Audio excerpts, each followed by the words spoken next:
How many times have you wished that you could actually move this thing a little bit easier? Well, I got a really great solution for you. I got this bamboo board from Amazon. Let me move this a little bit back so we can see it better. And the cool thing about it is it comes with little coasters on the bottom. See that? It also here, it fits perfectly onto that KitchenAid, which is the bigger one, which is I think the 8-quart. Anyways, I want to show you how this works. You put this here on the top of the board. So does it fits perfectly. And now you can see you can move this with one finger, just like that. One finger up like this. It doesn't scratch up the countertop either.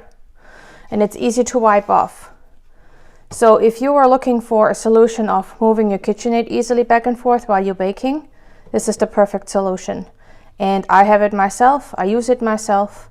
I can totally recommend it, and I would give it 5 stars.